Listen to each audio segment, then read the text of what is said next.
ಆತ್ಮೀಯ ವಿದ್ಯಾರ್ಥಿಗಳೇ, ತಮ್ಮೆಲ್ಲರಿಗೂ ನಮ್ಮ ಯೂಟ್ಯೂಬ್ ಚಾನಲ್ಗೆ ಸ್ವಾಗತ. ಇವಾಗ ಹೊಸ ಪಠ್ಯಕ್ರಮ 2020-21ನೇ ಸಾಲಿನ ಹೊಸ ಪಠ್ಯಕ್ರಮದಲ್ಲಿ ನಾವು ನಿಮಗೆ ನಿಮ್ಮ ಅಚ್ಚುಮೆಚ್ಚಿನ ವಿಷಯವಾದಂಥ ವಿಜ್ಞಾನ ವಿಷಯವನ್ನ ಬೋಧಿಸ್ತಾ ಇದ್ದೇವೆ. ಈ ವಿಜ್ಞಾನ ವಿಷಯದಲ್ಲಿ ಮೊದಲನೇ ಅಧ್ಯಾಯ ಅಂದ್ರೆ ಪಾಠ 1 ಯಾವುದಂದ್ರೆ ಬೆಳೆ ಉತ್ಪಾದನೆ ಮತ್ತು ನಿರ್ವಹಣೆ. ಈ ಬೆಳೆ ಉತ್ಪಾದನೆ ಮತ್ತು ನಿರ್ವಹಣೆ ನಮ್ಮೆಲ್ಲರಿಗೂ ತಿಳಿದಿರುವಂತಹ ಪಾಠನೇ. ಅಂದ್ರೆ ನಮ್ಮ ದಿನನಿತ್ಯದ ಜೀವನದಲ್ಲಿ ನಾವು ಆಹಾರವನ್ನ ತಿನ್ಬೇಕಂದ್ರ ಅದ್ರೊಳಗೆ ನಾವು ಬೆಳೆ ಬೆಳಿಬೇಕು.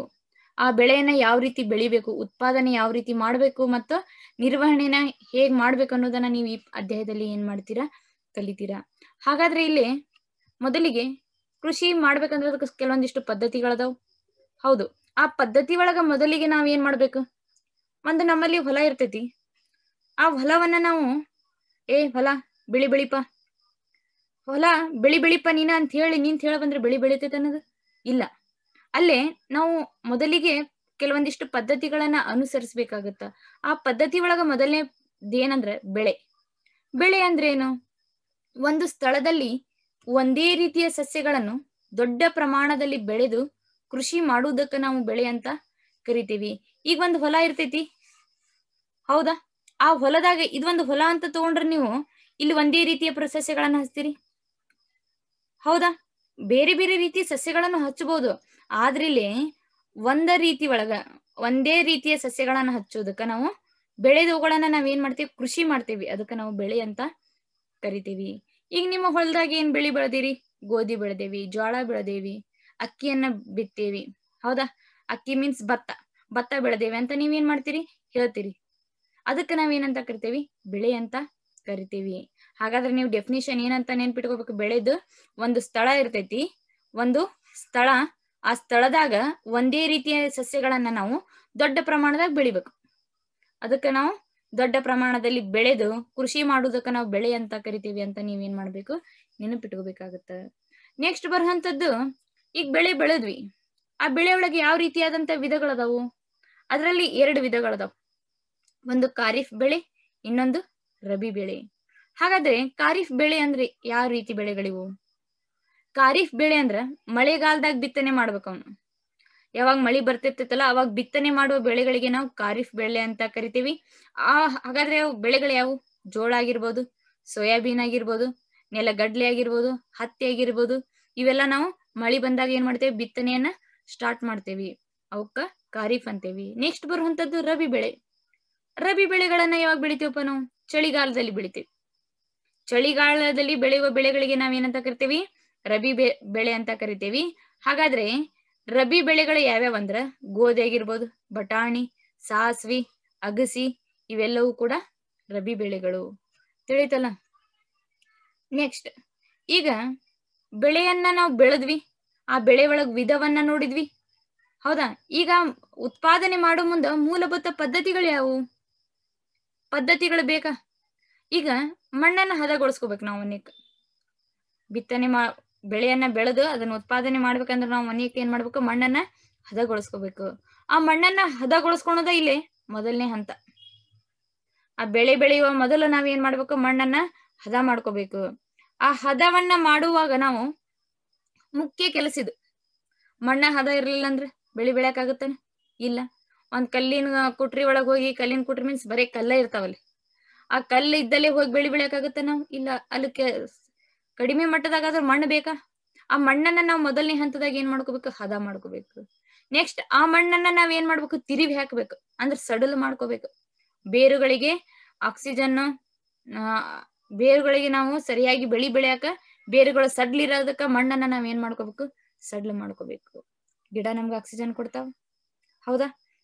ಹಾಗಾದ್ರೆ ಅವು ಕೂಡ ಬೆಳಿಬೇಕಾ? ನಮ್ ರೀತಿನ ಅವಕ್ಕೂ ಜೀವ ಐತಿ. ಅವು ಬೆಳಿಬೇಕಂದ್ರೆ ಮಣ್ಣು ಏನಿರ್ಬೇಕು, ಸಡ್ಲಿರ್ಬೇಕು. ನೆಕ್ಸ್ಟ್ ಆ ಸಡಿಲಾದ ಮಣ್ಣುಗಳಿಗೆ ನಾವ್ ಏನ್ ಹಾಕ್ಬೇಕು, ಎರೆಹುಳ ಮತ್ತೆ ಸೂಕ್ಷ್ಮ ಜೀವಿಗಳು ಏನ್ ಮಾಡ್ತಾವ್, ಸಹಾಯ ಮಾಡ್ತಾವ್. ರೈತರ ಮಿತ್ರ ನಾವು ಎರೆಹುಳ ಅಂತ ಕರಿತೇವಿ. ಇದು ಎದಕ್ಕ ನಮ್ಗೆ ಉಪಯೋಗ ಆಗುತ್ತಂದ್ರ ಬೆಳೆ ಬೆಳೆಯುವುದ್ರಾಗ ಮಣ್ಣನ್ನ ಸಡಿಲವಾಗುತ್ತ, ಮತ್ತಲ್ಲಿ ಸೂಕ್ಷ್ಮ ಜೀವಿಗಳು ಬೆಳವಣಿಗೆಗೆ ಏನಾಗುತ್ತ, ಸಹಾಯ ಆಗತ್ತ. ಹಂಗಂದ್ರೆ ಇವೆಲ್ಲ ಮಣ್ಣ ಕ್ರಿಯೆಯನ್ನ ಮಾಡಿದ್ರಿ ನೀವು. ಉಳುಮೆ ಮಾಡುದು ಅಂತ ಕರೀತಾರ. ಉಳುಮೆ ಮಾಡುದಂದ್ರೆ ಏನು? ಮಣ್ಣನ್ನ ತಿರುವಿ ಹಾಕಿ ಏನ್ ಮಾಡ್ಬೇಕು, ಮಣ್ಣನ್ನ ತಿರುವಿ ಹಾಕಿ ಸಡಿಲಗೊಳಿಸುವ ಪ್ರಕ್ರಿಯೆಗೆ ನಾವು ಉಳುಮೆ ಅಂತ ಕರಿತೇವಿ. ಉಳುಮೆ ಮಾಡಕ್ ಹೋಗ್ಬೇಕಂತ ನಿಮ್ಮ ಮನೆಯಲ್ಲಾಗಿರ್ಬೋದು, ಮನೆ ಅಕ್ಕಪಕ್ಕ ಆಗಿರ್ಬೋದು ಹೇಳ್ತಿರ್ತಾರ. ಹಾಗಾದ್ರೆ ಉಳುಮೆ ಅಂದ್ರೆ ಏನು? ಉಳುಮೆ ಅಂದ್ರೆ ಅವ್ರು ಏನ್ ಮಾಡ್ತಾರ, ಹೊಲಕ್ ಹೋಗಿ ಮಣ್ಣನ್ನ ತಿರುವಿ ಹಾಕಿ ಆ ಮಣ್ಣನ್ನ ಸಡಿಲ ಮಾಡ್ಕೊಂತಾರ. ಆ ಪ್ರಕ್ರಿಯೆಯನ್ನ ನಾವು ಉಳುಮೆ ಅಂತ ಕರಿತೇವಿ. ನೆಕ್ಸ್ಟ್, ಆ ಉಳುಮೆ ಮಾಡಕ ಕೃಷಿ ಉಪಕರಣಗಳು ಬೇಕು. ಹಾಗಾದ್ರೆ ಕೃಷಿ ಉಪಕರಣಗಳು ಯಾವುವು? ಈಗಿನ ನಮ್ಮ ಮಕ್ಕಳಿಗೆ ಕೃಷಿ ಉಪಕರಣಗಳೇ ಗೊತ್ತಿಲ್ಲ. ಸಾಮಾನ್ಯವಾಗಿ ಗೊತ್ತಿರೋಂಥ ಉಪಕರಣ ಫೋನು, ಚಾರ್ಜರ್, ಹೌದಲ್ಲ?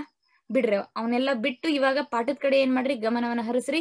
ಇಲ್ಲಿ ಕೃಷಿ ಉಪಕರಣಗಳು ಯಾವ ಬರ್ತಾವ? ನೇಗಿಲು ಬರ್ತೈತಿ, ಹೌದಾ? ಆ ನೇಗಿಲು ಏನನ್ನ ಮಾಡುತ್ತ? ಈ ನೇಗಿಲನ್ನ ನಾವು ಅನಾದಿ ಕಾಲದಿಂದಲೂ ಅಂದ್ರ ಬಾಳ ನಮ್ಮ ಅಜ್ಜಾರು, ಮುತ್ತಜ್ಜರು ಅವರೆಲ್ಲರೂ ಏನ್ ಮಾಡ್ತಾರ, ನೇಗಿಲನ್ನ ಉಪಯೋಗ ಮಾಡ್ಕೊಂತಾನ ಬಂದಾರ. ಮಣ್ಣನ್ನ ಉಳುಮೆ ಮಾಡಲು, ಬೆಳೆಗೆ ಗೊಬ್ಬರಗಳನ್ನ ಹಾಕಲು, ಕಳೆಗಳನ್ನ ತೆಗೆಯಲು, ಮಣ್ಣನ್ನ ಪುಡಿ ಮಾಡಲು ಮುಂತಾದ ಕೆಲಸಗಳಿಗೆ ನಾವು ನೇಗಿಲನ್ನ ಏನ್ ಮಾಡ್ತೇವಿ, ಉಪಯೋಗ ಮಾಡ್ತೇವಿ. ಕಳೆ ತೆಗೆದಂತ ನಮ್ಮ ಭಾಷೆ ಒಳಗೆ ಹೇಳ್ತೇವೆ ನಾವು, ಅದಕ್ಕ ಕಳೆ ಅಂತ ಕರಿತೀವಿ.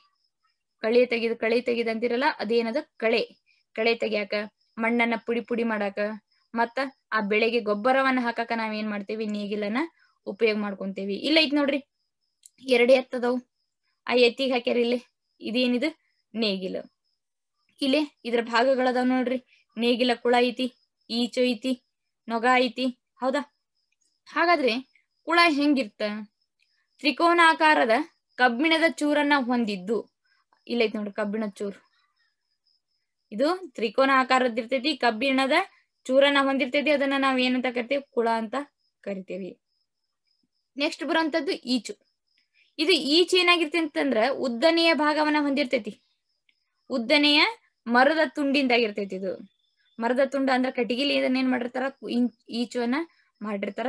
ಏನ ನೇಗಿಲಿನ ಮುಖ್ಯ ಭಾಗ. ಇದು ಈಚು ಹೆಂಗಿರ್ತೈತಿ ಅಂದ್ರೆ, ನೀವು ಈಚಂದ್ರ ನಿಮ್ಮ ಮೈಂಡ್ ಒಳಗೆ ಹೆಂಗ್ ಬರ್ಬೇಕು ಡಿಸೈನ್, ಇದು ಕಟ್ಟಿಗೆದಿರ್ತೈತಿ, ಇದು ನೇಗಿಲಿನ ಮುಖ್ಯ ಭಾಗ ಆಗಿರ್ತೈತಿ. ಇದೇನಿದು ನೇಗಿಲಿನ ಮುಖ್ಯ ಭಾಗ. ಹಾಗಾದ್ರೆ ಮತ್ತೆ ಇದು ಎದರಿಂದ ಇರ್ತೈತಿ, ಕಟ್ಟಿಗೆದಾಗಿರ್ತೈತಿ. ಹಾಗಾದ್ರೆ ನಿಮ್ಮ ಕುಳ ಅಂದ್ರ ತಲೆಯಾಗ ಏನ್ ಬರ್ಬೇಕು, ಕುಳ ಅಂದ್ರೆ ಇದು ಕಬ್ಬಿಣದ ಚೂರು. ಇದು ಹೆಂಗಿರ್ತ, ತ್ರಿಕೋನ ಆಕಾರದಾಗಿರ್ತ. ತಿಳಿತಲ್ಲ? ಇವಾಗ ನಿಮ್ಗ ಕೃಷಿ ಉಪಕರಣಗಳನ್ನ ವಿವರಿಸಿ ಅಂತ ಕೊಟ್ರಂದ್ರ ನೀವು ಮೊದಲಿಗೆ ಏನ್ ಬರೀರಿ, ನೇಗಿಲನ್ನ ಬರೀರಿ. ಆ ನೇಗಿಲು ಎದಕ್ ಉಪಯೋಗ ಮಾಡ್ಕೊಂತೇವ್ ನಾವು? ಮಣ್ಣನ್ನ ಉಳುಮೆ ಮಾಡಕ, ಬೆಳೆಗಳಿಗೆ ಗೊಬ್ಬರಗಳನ್ನ ಹಾಕಾಕ, ಕಳೆ ತೆಗ್ಯಾಕ, ಮಣ್ಣನ್ನ ಪುಡಿ ಮಾಡಕ. ಇದನ್ನ ನಾವೇನ್ ಮಾಡ್ತೇವಿ, ನೇಗಿಲನ್ನ ಬಳಸ್ತೇವಿ. ಹಾಗಾದ್ರೆ ಆ ನೇಗಿಲಿನೊಳಗ್ ಬರುವಂತ ಭಾಗಗಳು ಕುಳ, ಈಚು, ಅವುಗಳನ್ನ ಏನ್ ಮಾಡ್ಬೇಕು, ಎಕ್ಸ್ಪ್ಲೇನ್ ಮಾಡ್ಬೇಕು. ನೆಕ್ಸ್ಟ್, ಎಡೆಗುಂಟೆ. ಇದು ಒಂದು ಸರಳವಾದಂತ ಉಪಕರಣ. ಎಡೆಗುಂಟೆ ಏನಿದೆ ಸರಳ, ಇದು ಹೆಂಗೈತ್ ನೋಡ್ರಿ, ನೋಡಾಕ ಎಷ್ಟ್ ಸರಳ ಅನ್ಸುತ್ತ. ಸರಳವಾದಂತ ಉಪಕರಣ. ಇದನ್ನ ನಾವು ಸೇಮ್ ಪ್ರೊಸೀಜರ್, ಇದಕ್ಕ ಕಳೆ ತೆಗಿಯಾಕ ಉಪಯೋಗ ಮಾಡ್ಕೊಂತೇವಿ, ಮಣ್ಣನ್ನ ಸಡ್ಲ ಮಾಡಕ್ ಉಪಯೋಗ ಮಾಡ್ಕೊಂತೇವಿ. ಇದು ಕೂಡ ಮರ ಅಥವಾ ಕಬ್ಬಿಣದಿಂದ ಆಗಿರ್ತೈತಿ, ಹೌದಾ? ಇದು ಅಗಲ ಇರ್ತೈತಿ, ಅಗಲವಾದ ಬಲಯುತವಾದ ಅಂದ್ರೆ ಗಟ್ಟಿಯಾಗಿರುವಂತಹ ಒಂದು ಕಬ್ಬಿಣದ ತಟ್ಟೆ ಅಂತ ರಚನೆಯನ್ನ ಇದ್ರ ತುದಿ ಒಳಗಿರ್ತೈತಿ. ಇಲ್ಲೈತ್ ನೋಡ್ರಿ, ಹೌದಾ? ಇದು ಒಂದು ಏನ್ ಮಾಡುತ್ತ, ಬ್ಲೇಡ್ ನಂತ ಕೆಲಸ ಮಾಡುತ್ತ. ಬ್ಲೇಡಿಂಗ್ ಕೆಲಸ ಗೊತ್ತೈತಲ್ಲ, ಬ್ಲೇಡ್ ಅನ್ನ ಮುಟ್ಟಿ ಕೈಗೆ ಹಚ್ಚುವರಿ ಏನಾಗುತ್ತ, ರಕ್ತ ಬರುತ್ತೆ. ಆ ಕಟ್ ಮಾಡುವಂತ ಕೆಲಸ ಯಾರ್ದು, ಬ್ಲೇಡಿಂದ. ಈಗಿಲ್ಲಿ ಈ ಎಡೆಗುಂಟೆದ್ದು ಏನ ಕಬ್ಬಿಣದಂತ ಒಂದು ತುಂಡನ ಹೊಂದಿರ್ತೈತಲ್ಲ, ಅದು ಏನ್ ಮಾಡ್ತೈತಪ್ಪ, ಕಟ್ ಮಾಡೋ ಕೆಲಸವನ್ನ ಮಾಡ್ತೈತಿ. ಮಣ್ಣನ್ನ ಸಡಲ ಮಾಡುವಂತ ಕೆಲಸವನ್ನ ಎಡೆಗುಂಟೆ ಮಾಡ್ತೈತಿ. ನೆಕ್ಸ್ಟ್ ಬರುವಂತದ್ದು ಕಲ್ಟಿವೇಟರ್. ಇತ್ತೀಚಿನ ದಿನಮಾನದಾಗ ಈ ಕಲ್ಟಿವೇಟರ್ ಏನಾಗ್ಬಿಟ್ಟೈತಿ, ಕಾಮನ್ ಆಗ್ಬಿಟ್ಟೈತಿ. ಟ್ರಾಕ್ಟರ್ ನೋಡ್ರಿ, ನೀವು ಎಲ್ಲಾರ ಟ್ರಾಕ್ಟರ್ ನೋಡ್ರಿ, ಆ ಟ್ರಾಕ್ಟರ್ಗೆ ಏನ್ ಮಾಡಿರ್ತಾರ, ಕಲ್ಟಿವೇಟರ್ ಹಾಕಿರ್ತಾರ.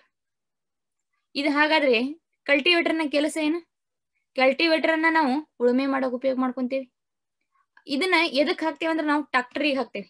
ಇಲ್ಲೈತಲ್ಲ, ಇದನ್ನ ಟ್ರಾಕ್ಟರಿಗೆ ಹಾಕಿ ಕಲ್ಟಿವೇಟರ್ ಅನ್ನ ಕೂಡಿಸಿ ಟ್ರಾಕ್ಟರ್ನಿಂದ ಉಳುಮೆಯನ್ನ ಮಾಡ್ತೇವಿ. ಹಾಗಾದ್ರೆ ಕಲ್ಟಿವೇಟರ್ ಮತ್ತ ನೇಗಿಲನ್ನ ಉಪಯೋಗ ಮಾಡೋದ್ರಾಗ ಏನ್ ವ್ಯತ್ಯಾಸ? ಈ ಕಲ್ಟಿವೇಟರ್ ಅನ್ನ ಉಪಯೋಗ ಮಾಡಿದ್ರ ದೈಹಿಕ ಶ್ರಮ ಕಡಿಮೆ ಆಗುದಿಲ್ಲ. ದೈಹಿಕ ಶ್ರಮ ಏನಾಗತ್ತ, ಕಡಿಮೆ ಆಗತ್ತ. ಹೆಂಗ? ಇಲ್ಲಿ ಏನ್ ಟ್ರಾಕ್ಟರ್ ದುಡಿತಿರ್ತೈತಿ, ನಾವೇನ್ ಮಾಡಕ್ ಆಗಲ್ಲ. ಅಲ್ಲಿ ಆದ್ರ ಎತ್ತು ಪ್ರಾಣಿಗಳು ದುಡಿತಾವ್, ಎದ್ರೊಳಗ ನೇಗಿಲೊಳಗ ಪ್ರಾಣಿಗಳು ದುಡಿತಾವ್, ಮನುಷ್ಯರು ಅದ ಎತ್ತಿನಿಂದ ಅಷ್ಟು ಕಷ್ಟ ಪಡ್ಬೇಕಾಗತ್ತ.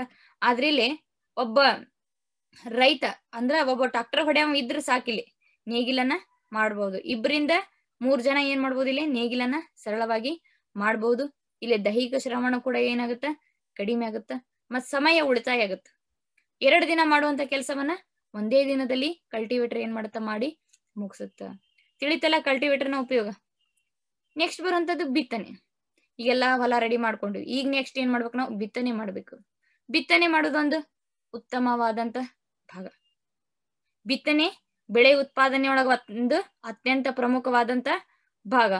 ಇಲ್ಲಿ ನಾವು ಬಿತ್ತನೆ ಮಾಡೋ ಮುಂದ ಏನ್ ನೋಡ್ಬೇಕು, ಒಳ್ಳೆ ತಳಿಯನ್ನ ನೋಡ್ಬೇಕು, ಒಳ್ಳೆ ಬೀಜವನ್ನ ತಗೊಂಡ್ಬರ್ಬೇಕು. ಆ ಬೀಜ ಹೆಂಗಿರ್ಬೇಕು, ಸ್ವಚ್ಛವಾಗಿರ್ಬೇಕು. ಉತ್ತಮ ಗುಣಮಟ್ಟದ ಬೀಜಗಳನ್ನ ನಾವು ಮೊದಲಿಗೆ ಆಯ್ಕೆ ಮಾಡ್ಕೋಬೇಕು. ನೀವು ಬೀಜ ತಗೊಳ್ಳೋ ಮುಂದ ದುಡ್ಡಿಗೆ ಶಾಣೆತನ ಮಾಡಿದ್ರ ನಮ್ ಮುಂದ್ ಬೆಳೆ ಏನು ಆಗೋದಿಲ್ಲ, ಸರಿಯಾಗಿ ಬರುವುದಿಲ್ಲ. ಹಾಗಾಗಿ ಬಿತ್ತನೆ ಮಾಡುವ ಮೊದಲ ನಾವೇನ್ ಮಾಡ್ಬೇಕು, ಒಳ್ಳೆಯ ಬೀಜಗಳನ್ನ ಖರೀದಿ ಮಾಡ್ಬೇಕು. ಬಿತ್ತನೆ ನಮ್ಮ ಕೃಷಿ ಒಳಗ ಅತಿ ದೊಡ್ಡ ಪಾತ್ರವನ್ನ ಹೊಂದಿದೆ. ನೆಕ್ಸ್ಟ್ ಬರುವಂತದ್ದು, ಈ ಬಿತ್ತನೆ ಮಾಡಾಕ ಯಾವ ಸಲಕರಣೆಗಳನ್ನ ಉಪಯೋಗ ಮಾಡ್ಕೊಂತೇವೆ ನಾವು. ಬಿತ್ತನೆ ಮಾಡಲು ಬಳಸುವಂತ ಸಲಕರಣೆಗಳು, ಒಂದು ಸಾಂಪ್ರದಾಯಿಕ ಸಲಕರಣೆ, ಇನ್ನೊಂದು ಯಾಂತ್ರಿಕ ಕೂರಿಗೆ. ಹಾಗಾದ್ರೆ ಈ ಸಾಂಪ್ರದಾಯಿಕ ಸಲಕರಣೆ ಹೆಂಗಿರ್ತ, ಇದು ಆಲಿಕೆ ಆಕಾರದಾಗಿರ್ತ. ಲಾಳಕಿ ನೋಡ್ರಲ್ಲ, ಈ ರೀತಿ ಆಳಿಕೆ ಆಕಾರದಾಗ ಇದು ಏನಾಗಿರ್ತೈತಿ, ಇರ್ತೈತಿ. ಅದನ್ನ ನಾವು ಕೂರಿಗೆ ಅಂತ ಕರಿತೇವೆ. ಬಿತ್ತನೆ ಬಳಸುವ ಸಾಂಪ್ರದಾಯಿಕ ಸಲಕರಣೆ ಏನ, ಕೂರಿಗೆ. ಅದ್ ಹೆಂಗಿರ್ತೈತಿ, ಲಾಳಕಿ ಆಕಾರದಾಗ ಇರ್ತೈತಿ. ತಿಳಿತಲ್ಲ. ನೆಕ್ಸ್ಟ್ ಬರುವಂತದ್ದು ಯಾಂತ್ರಿಕ ಕೂರಿಗೆ. ಯಾಂತ್ರಿಕ ಕೂರಿಗೆ ಇದನ್ನ ನಾವು ಟ್ರ್ಯಾಕ್ಟರ್ನ ಸಹಾಯದಿಂದ ಮಾಡ್ತೇವೆ. ಇದನ್ನು ಕೂಡ ನಾವು ಬಿತ್ತನೆ ಮಾಡಕ್ ಉಪಯೋಗ ಮಾಡ್ಕೊಂತೀವಿ. ಇಲ್ಲಿ ಸಾಂಪ್ರದಾಯಿಕ ಸಲಕರಣೆ ಮತ್ತು ಯಾಂತ್ರಿಕ ಕೂರಿಗೆ ಎರಡಕ್ಕೂ ಏನ್ ವ್ಯತ್ಯಾಸಪ್ಪ. ಯಾಂತ್ರಿಕ ಕೂರಿಗೆ ಒಳಗ ಶ್ರಮ ಏನಾಗುತ್ತ, ಕಡಿಮೆ ಆಗುತ್ತ. ಸಾಂಪ್ರದಾಯಿಕ ಸಲಕರಣೆ ಒಳಗ ಶ್ರಮ ಹೆಚ್ಚಿಗೆ ಆಗುತ್ತ. ಇಲ್ಲೇ ಸಾಂಪ್ರದಾಯಿಕ ಸಲಕರಣೆ ಒಳಗ ಸಮಯ ಬಾಳ ಹೋಗುತ್ತ, ಯಾಂತ್ರಿಕ ಕೂರಿಗೆ ಒಳಗ ಸಮಯ ಉಳಿತಾಯ ಆಗುತ್ತ. ಹೌದಾ. ಈ ರೀತಿಯಾಗಿ ನಾವು ಇತ್ತೀಚಿನ ದಿನಗಳಲ್ಲಿ ಯಾಂತ್ರಿಕ ಕೂರಿಗೆಗೆ ನಾವೇನಾಗಿವಿ, ಬಹಳಷ್ಟು ಅವಲಂಬನೆ ಆಗಿವಿ. ಯಾಕ, ಶ್ರಮ ಕಡಿಮೆ, ಸಮಯ ಉಳಿತೈತಿ. 2 ಕಾರಣಗಳಿಂದ ನಾವು ಯಾಂತ್ರಿಕ ಕೂರಿಗೆಯನ್ನ ಆಯ್ಕೆ ಮಾಡ್ಕೊಂಡಿವಿ. ತಿಳಿತಲ್ಲ. ಸಾಂಪ್ರದಾಯಿಕ ಕೂರಿಗೆ ಒಳಗ ಸಮಯ ಸ್ವಲ್ಪ ಜಾಸ್ತಿ ಹೋಗುತ್ತ, ಮತ್ತ ದೈಹಿಕ ಶ್ರಮನೂ ಕೂಡ ಏನಾಗುತ್ತಲ್ಲಿ ಹೆಚ್ಚಿಗೆ ಆಗುತ್ತ. ತಿಳಿತಾ. ನೆಕ್ಸ್ಟ್